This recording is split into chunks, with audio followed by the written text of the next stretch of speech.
जय हिंद दोस्तों, SP news Andaman में आपका स्वागत करता हूं। मैं रिपोर्टर संदीप। इस समय हम खड़े हैं मैरीन हिल के पास में, मानसा होटल का जस्ट आगे। यहाँ पे नरेगा का जो ऑफिस है उसी के पास में हम खड़े हैं। जैसा कि आप देख सकते हैं मेरे पीछे में, यहाँ में धरना में कुछ लोग बैठे हुए हैं, नरेगा के लोग। तो चलिए इनसे हम बात करते हैं, जानकारी लेते हैं कि इनका जो समस्या है कितने दिनों से चल रहा है और कहाँ से यहाँ आए हैं, बैठे हैं। इनसे हम बात करते हैं। आज हम लोग यहाँ डायरेक्टर ऑफ पंचायत के कार्यालय के सामने आए हुए हैं। आने पर पता चलता है कि यहाँ पर बहुत सारे नॉर्थ एंड मिडिल के मनरेगा में काम करने वाले कार्यकर्ता स्ट्राइक पे बैठे हुए। इसका संज्ञान हमें 3 दिन पहले ही हो गया था, जिसके उपलक्ष्य में हम लोगों ने ये लेटर भी लेफ्टिनेंट गवर्नर को दिया है भारतीय मजदूर संघ की तरफ से कि इनका डिमांड जो है जेन्युइन है। मनरेगा के अंडर में काम करते हैं। मनरेगा को लॉन्च हुए 2006 में लॉन्च हुआ था, तब से लेकर आज तक अंडमान में भी इसके स्कीम चल रहा है। ये सेंट्रल गवर्नमेंट का स्कीम है। इसके अंतर्गत जो काम कर रहे हैं उनको जो पैसे दिए जा रहे हैं वो पैसे किसी भी सूरत में मुनासिब नहीं। आज जिस प्रकार का महंगाई है, एक जेई एक एई का कैडर में काम करने वाले लोगों को 12,000 15,000 रुपए दिया जा रहा है रात दिन काम के। इनके द्वारा जिन लोगों को मैंडेट मिल रहा है तो उनको क्या मिल रहा होगा, आप समझ सकते हैं।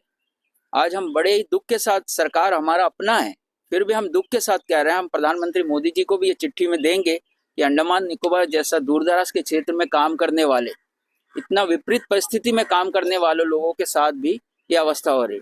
और आपकी जानकारी के लिए ये भी बता दूं कि पूरे भारतवर्ष में मनरेगा चल रहा है, जो अभी मोदी जी के समय में जी राम जी के नाम से इसको लॉन्च किया, रीनेम किया गया।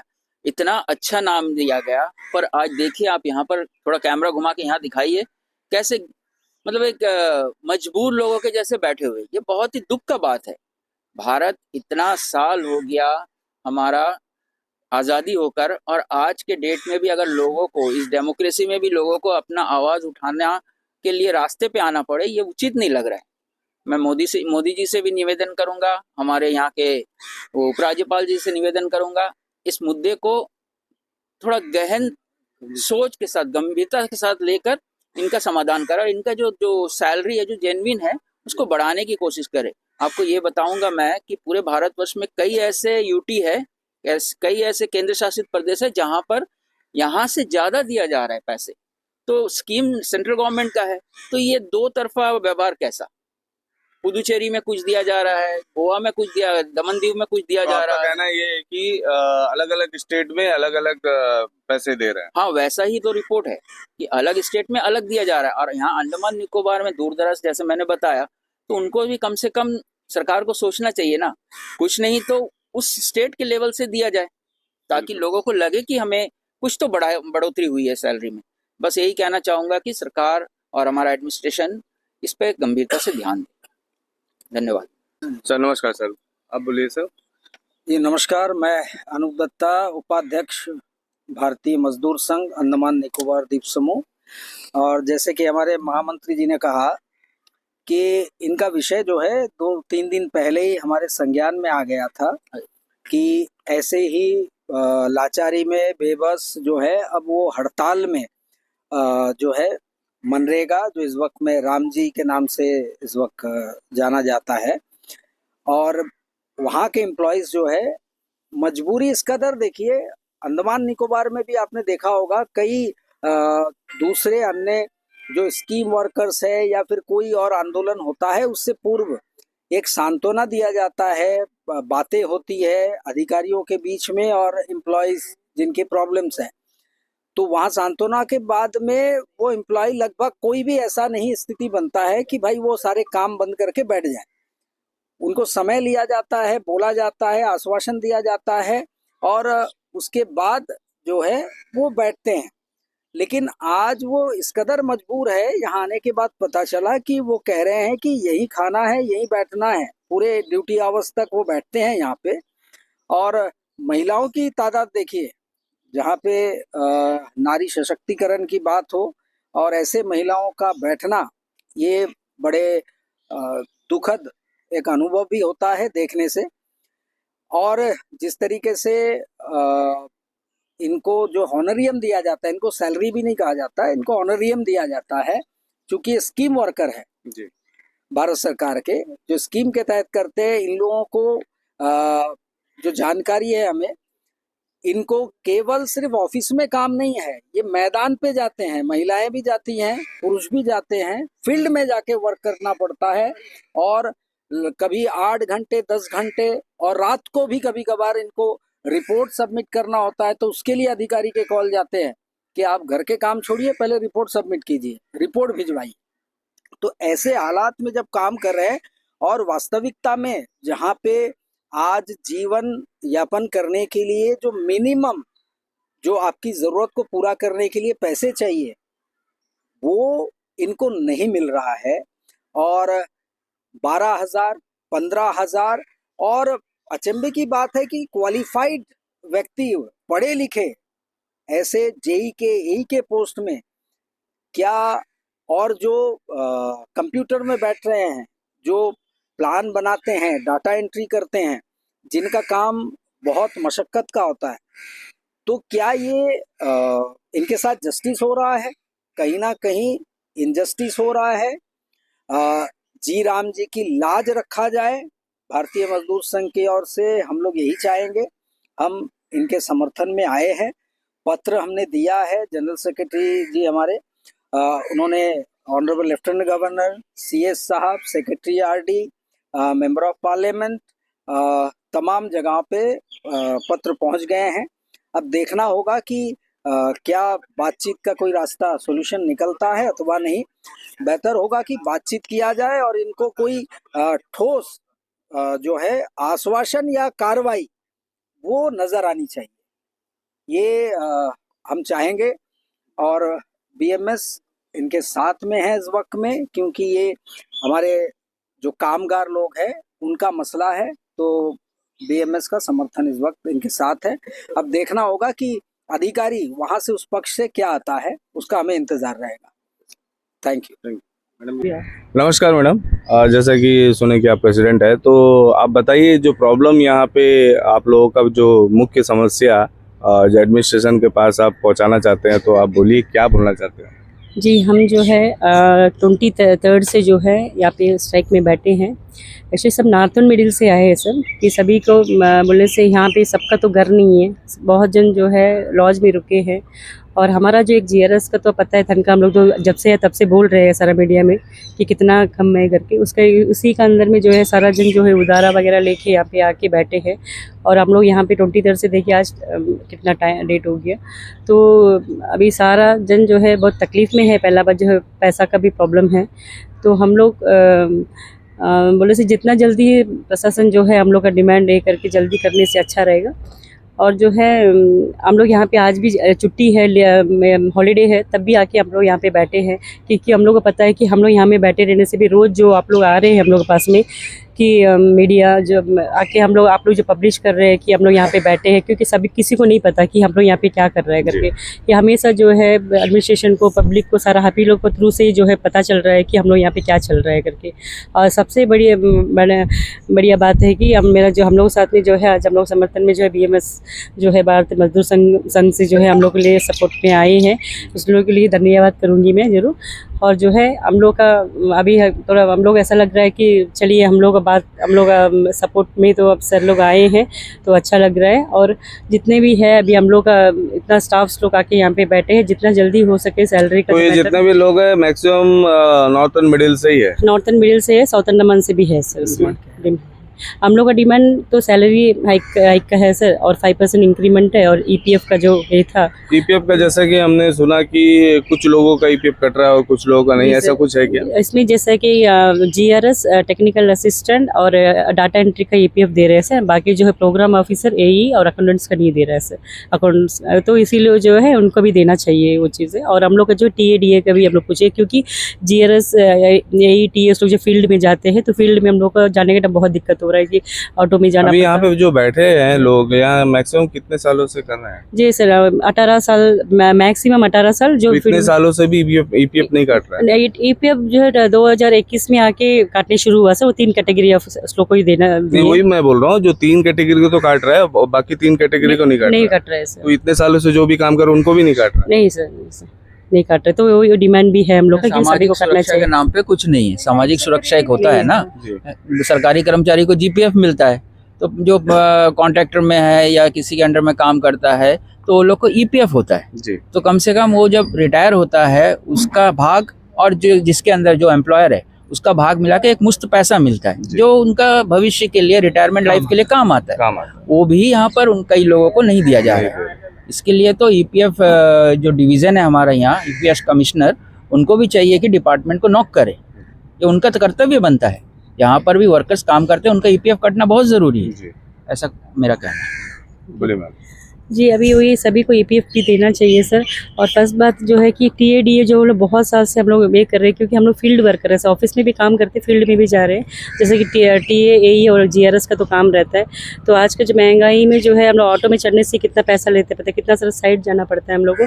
तो टीएडीए का लोन हम लोग मिल जाने से अच्छा रहेगा सर। ये चीज़ वो डिमांड भी रखे है सर। ओके मैम, तो मैम आप कुछ बोलेंगे मैम? जी सर, अभी सभी को नमस्कार।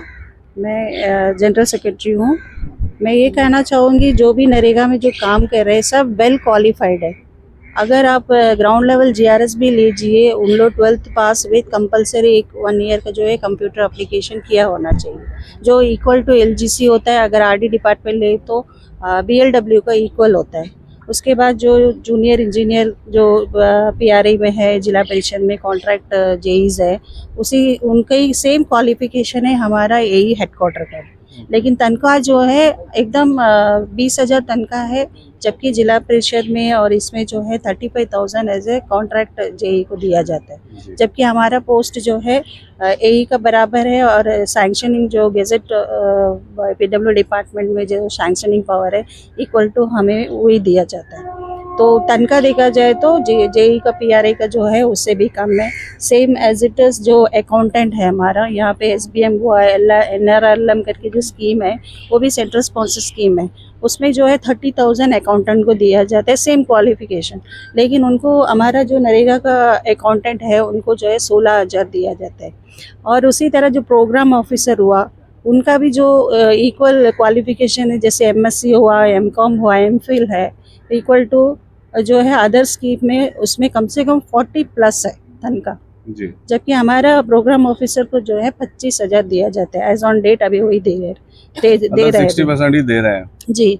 तो मतलब सभी एकदम वेल क्वालिफाइड है। जबकि अगर अंडमान निकोबार का एडमिनिस्ट्रेशन का जो डीआरएम है उनसे भी हमारा कम तनख्वाह है। जी।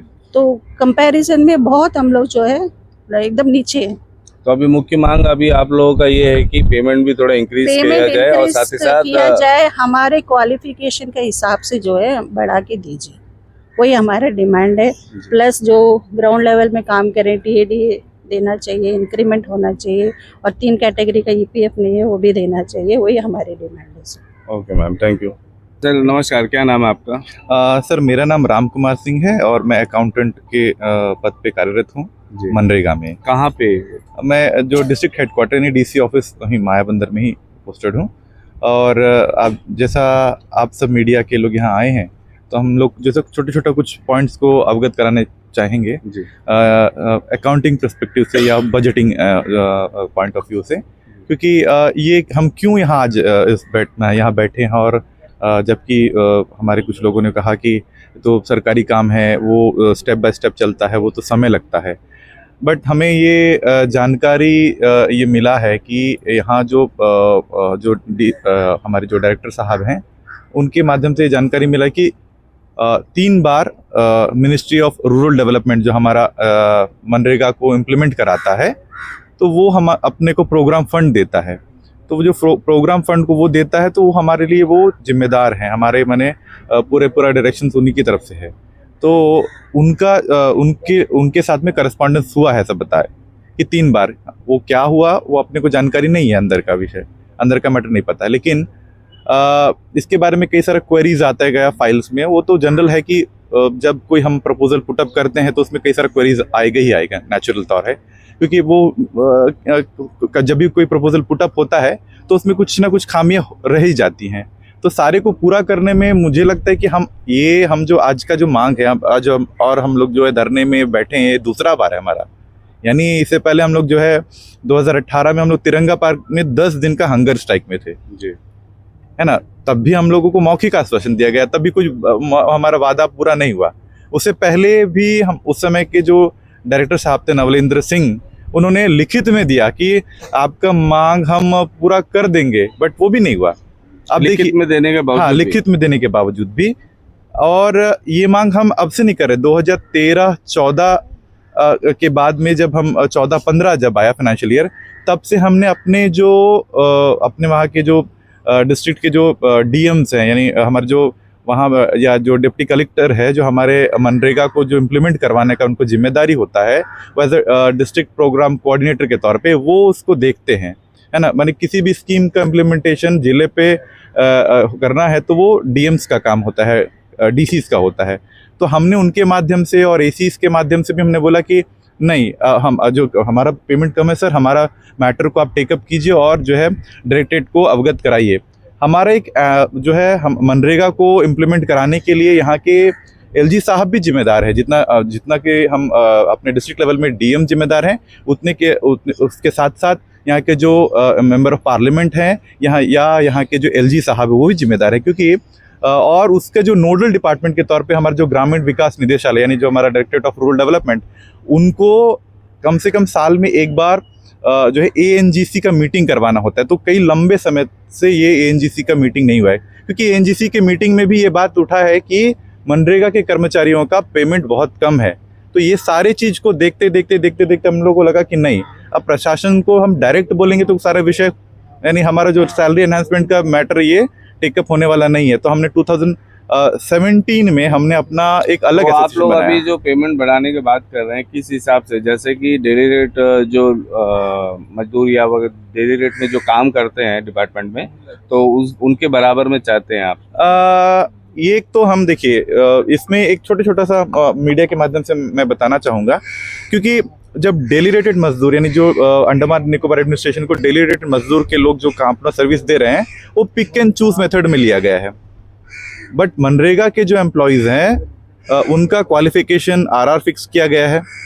उनके लिए जो है वो हमारे यहाँ पे अपने डिस्ट्रिक्ट में तो ट्रेड टेस्ट भी होता है ना। ट्रेड टेस्ट और अपना जो उनका एजुकेशन क्वालिफिकेशन के बेसिस पे मेरिट बनता है, उसके आधार पे जो है ट्रेड टेस्ट हो रहा है, उनको इंटरव्यू के मार्क्स दिए जा रहे हैं। यानी एक जो प्रोसेस फॉलो होना चाहिए जनरली, जो परमानेंट एम्प्लॉयज़ के लिए रिक्रूटमेंट जो होता है, प्रोसेस होता है, सेम प्रोसेस अपने यहाँ पे भी हमने अपनाया है और वैसे ही किया है। तो हम चाहते हैं कि हमारे जो स्वाभिमान के तौर पे, अपना जो इज्जत के साथ में हमको जो वो पेमेंट देना चाहिए, यानी equal pay for equal work. यानी हम मनरेगा में जो लोग कार्यरत है, जो लोग काम कर रहे हैं, उनको वैसा पेमेंट देना चाहिए जैसा जो अदर सेंट्रली स्पॉन्सर्ड स्कीम जो सीएसएस में दे रहे हैं उनको वैसा देना। हमें नहीं बोला कि डीआरएम के बराबर देना चाहिए, डीआरएम के कंपैरिजन में नहीं, बट हम ये चाहते हैं कि जो हमारा क्वालिफिकेशन है उसके बेसिस पे अपने को पेमेंट देना चाहिए। जैसा हम अपने डिमांड में हमने पहले भी बताया, जैसे हमारे दोनों हमारे मैडम्स ने भी जो है, हमारे जो ऑफिस बेयर ने उन्होंने भी बताया है कि अपना जो फर्स्ट एंड फॉरमोस्ट जो डिमांड है, जो हमारा कंसोलिडेटेड पे है, वो बढ़ना चाहिए। यानी हमारा जो पिछले 2021 में आप सेकंड रिवीजन हुआ, उसके बाद में नहीं हुआ, कुछ भी नहीं हुआ है। जो 2021 में भी जो रिवीजन हुआ है बहुत कम है। तो टोटल अभी आप लोगों का कितना मांग है सर? टोटल अभी हम लोगों का कुल 5 मांग है। मुख्य मांग में हमारा ये मांग है कि हमारा जो सैलरी है वो तुरंत हमको जो है बढ़ा करके दिया जाए। सेकंड मांग ये है कि हमारा जो ईपीएफ फैसिलिटी में जो हमारे 6 कैटेगरी के स्टाफ है, जो बाकी जो छूटे हैं, उनको जो है ये दिया जाए, और टीए दिया जाए, डीए दिया जाए जो डीएनएस अलावेंस है, और 5% का जो इंक्रीमेंट दिया जाए। इस तरह का हमारा मांग है। और भी हम चाह रहे हैं कि हमारा कुछ सोशल सिक्योरिटी इसमें भी हमको कवर अप किया जाए। जैसे हम लोग जो है किसी भी सोशल सिक्योरिटी स्कीम में हम कवर अप नहीं हो रहा है। यानी अचानक से अगर हम लोग बीमार पड़ जा रहे हैं, कुछ भी हो जा रहा है, दुर्घटनाग्रस्त हो जा रहे हैं हम लोग, हमारा एम्प्लॉई, तो हमारे लिए वो कुछ भी फैसिलिटी अवेलेबल नहीं है। जैसे मैं विशेषकर हमारा जो ग्राउंड लेवल का स्टाफ है, जो ग्राम रोजगार सेवक, जिसको जिम्मेदारी है कि ये प्रोग्राम को इम्प्लीमेंट करने का, उनका सबसे बड़ा कठिनाई और दुख दर्द मैं बताना चाहूँगा, क्योंकि 12,000 14,000 उनका पेमेंट, उनको 12,000 उनको इन हैंड मिलता है, उनके खाते में जाता है। तो जी 12,000 के लेकर के कोई आदमी कैसे जिएगा बताइए। अगर हम कैलकुलेशन भी अगर लगाना चाहेंगे तो 5,000 रूम का रेंट होता है, 1,000 आपका सिलेंडर का प्राइस होता है, आपका बाकी बिजली बिल, पानी बिल, टेलीफोन बिल, ये सब मिला करके 1,000 रुपये हो जाता है। उसके बाद पेट्रोल चार्जेस हो या अदर चार्जेस हो, 3,000 तो पड़ेगा ही पड़ेगा। तो बचता क्या है बताइए? पूरे के पूरा तो हमारा 10,000 से 11,000 तो हमारा खर्च ही हो जाता है, 1,000 भी नहीं बचता। 1,000 हम सब्जी लेंगे, क्या लेंगे? आप जानते होंगे कि अंडमान में सब्जी कितना महंगा है, या तो बाकी चीज़ें भी कितनी महंगी है, और डे बाई डे बढ़ रहा है। अभी 8 पे कमीशन आने वाला है और हम वही कांस्टेंट वही बने हैं। तो हम चाहते हैं कि प्रशासन से कि हमारा जो जेन्युइन डिमांड है, हमारा सैलरी है कि जेन्युइन डिमांड हमको पूरा करके दें। हम ये नहीं मांग रहे कि हम कुछ कम मांग रहे हैं, हम मांग रहे हम जो इज्जत से हम अपना ज़िंदगी गुजर बसर कर सके, इतना ही मांग रहे हैं। बस हम हमारे लिए जो BMS के जो लोग आए हैं उनका हम उनको तहे दिल से धन्यवाद करते हैं, कि मीडिया का भी धन्यवाद करते हैं कि हमारे मीडिया कर्मियों के माध्यम से जो उनको समाचार गया और अपना सपोर्ट में आए हैं। ऐसे और जानकारी में दे दें कि हमारे शिवापुरम के प्रधान, उन्होंने भी चिट्ठी लिखा है, और हमारे माननीय सांसद महोदय ने भी चिट्ठी लिखा है। तो और जितने भी PRIs है, या जो यहाँ के जो यूनियंस है, या जो यहाँ के जो सोशल वर्कर है, जो भी लोग अपना दुख दर्द हमारा समझ रहे हैं, वो कृपया करके मिनिस्ट्री ऑफ होम अफेयर्स को और यहाँ के रूरल डेवलपमेंट को और यहाँ के LG साहब को आप कृपया चिट्ठी लिख करके हमारा विषय अवगत कराएं, और उन पे ये बोलें कि इनका पेमेंट सच में बहुत कम है, उनका पेमेंट बढ़ाना चाहिए। क्योंकि आज हम लोग छुट्टी के दिन में बैठे हैं, कि हम लोग आए तभी जाकर के डायरेक्टेड से वो चिट्ठी गया है, हाँ फाइल मूव हुआ है, नहीं तो अगर हम लोग यहाँ नहीं आते तो शायद से वो भी नहीं होता। इसलिए हम अभी VVG राम जी भी इम्प्लीमेंट होने वाला है, तो उस समय हम यहाँ पे बैठे हैं, हम भी नहीं चाहते कि इस तरह हमें जो है यहाँ पे आके बैठना चाहिए था, काम करना।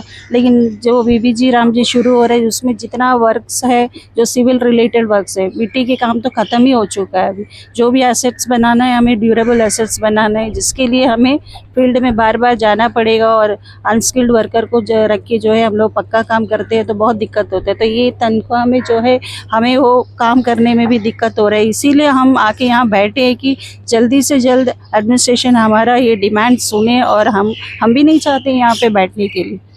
हमारा अगर मांगे जल्दी पूरा होगा तो हम भी जाकर काम करने के लिए तैयार हैं। Okay, thank you sir, thank you.